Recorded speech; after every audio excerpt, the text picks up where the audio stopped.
Nous avons eu quelques discussions en ce qui concerne le concept de Dôme d'or. Est-ce que c'est une bonne idée pour le Canada? Oui, c'est une bonne idée d'avoir des protections pour les Canadiennes et Canadiens. Si on va le faire, et selon mon gouvernement, il faut le faire. C'est un mandat très porté sur la chose internationale. Et le premier exemple qu'on a de ce nouveau gouvernement Carney, après la sermentation, il est d'usage d'envoyer une lettre de mandat à chacun des ministres du nouveau cabinet. C'est une espèce de liste des attentes du premier ministre. Cette fois-ci, Mark Carney a envoyé la même lettre à tous les membres de son cabinet. Il a identifié 7 priorités communes. Ça donne un aperçu des grandes orientations de son gouvernement. Puis j'en discute ce soir avec Jonathan Paquin de l'École supérieure d'études internationales. Bonsoir. Bonsoir, Bruno.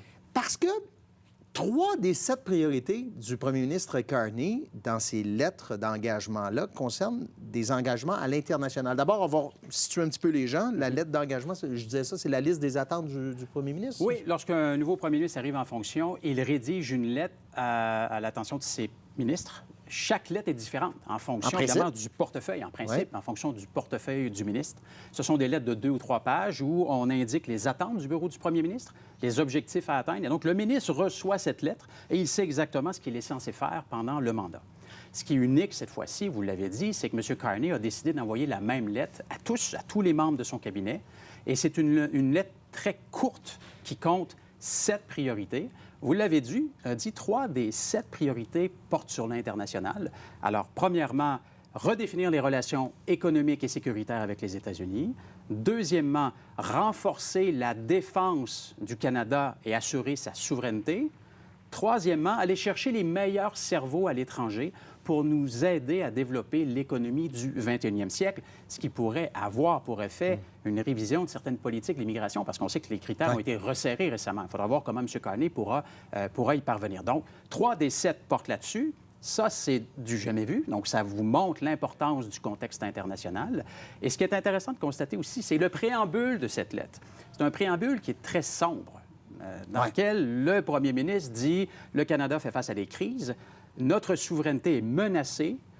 L'économie canadienne bat de l'aile. Nous devons investir davantage. Et le monde et le contexte international, l'ordre international plus exactement, est incertain.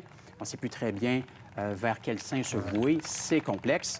Et donc, il propose vraiment toute une série de mesures, des investissements notamment dans les infrastructures.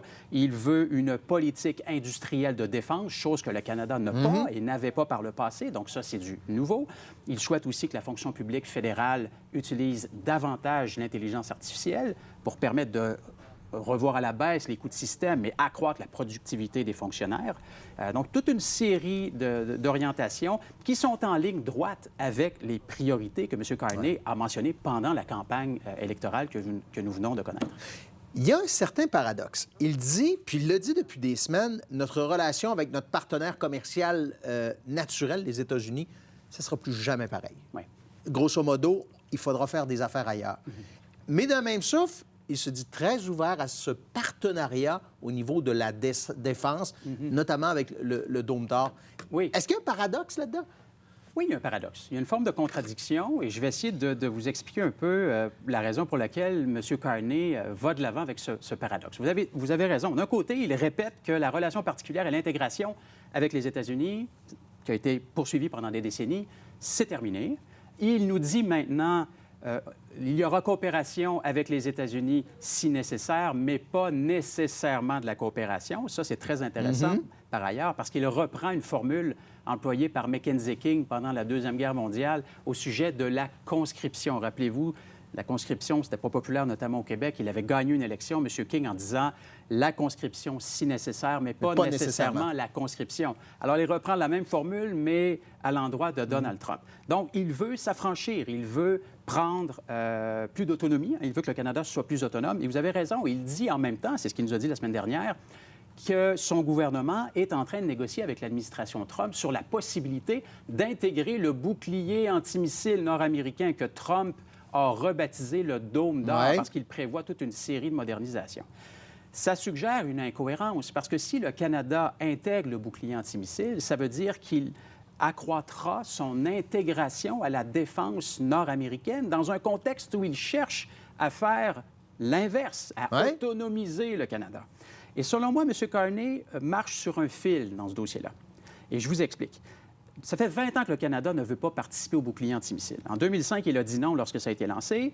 En 2014, il y a un comité permanent du Sénat à Ottawa qui a fait une étude et qui a recommandé à ce que le Canada participe au bouclier antimissile. Le premier ministre Harper, à l'époque, n'a pas cru bon d'aller dans cette direction. Le premier ministre Trudeau, après, pendant 10 ans, n'a pas cru bon de le faire. Même dans notre politique de défense, on n'en parlait jamais. Donc, tant et aussi longtemps que les relations avec les États-Unis allaient bien, on disait on n'en veut pas de bouclier antimissile. Ils seront là, de toute façon, pour nous protéger. Maintenant que la relation est mauvaise, là, on se dit tout à coup, c'est important. La Corée du Nord, c'est une menace. La Russie aussi, il faut se protéger. Mais en réalité, les menaces, il y en a toujours eu.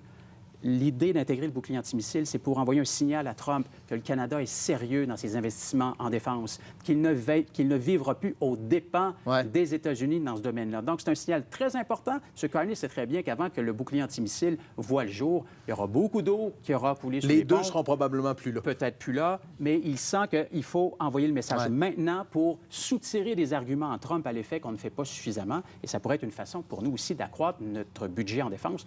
Vous savez qu'on doit atteindre 2 de la valeur de notre produit intérieur brut d'ici 2030. C'est une cible de l'OTAN. Donc, c'est la raison pour laquelle il tire dans les deux directions. Il n'y a pas tant de paradoxes, vu comme ça. Dernier point. Demain, le roi Charles va prononcer le discours du trône. Pourquoi? Quel est le message sous-entendu là-dedans? Pourquoi M. Carney a invité le roi Charles pour ça? J'en vois deux. En fait, je pense que si Mme Harris était présidente des États-Unis, Charles III ne serait pas au Canada aujourd'hui. OK. Avec Trump, les choses sont complexes, on le sait, on en parle depuis des semaines, et je pense qu'il y a deux principaux messages que M. Carney veut envoyer, encore une fois, vers les États-Unis. Notre politique étrangère, elle s'exprime beaucoup par rapport aux États-Unis. Premier message, nous sommes différents. Nous ne sommes pas les États-Unis. Nous ne sommes pas simplement une sorte d'annexe des États-Unis. Vous êtes une république, nous sommes une monarchie constitutionnelle.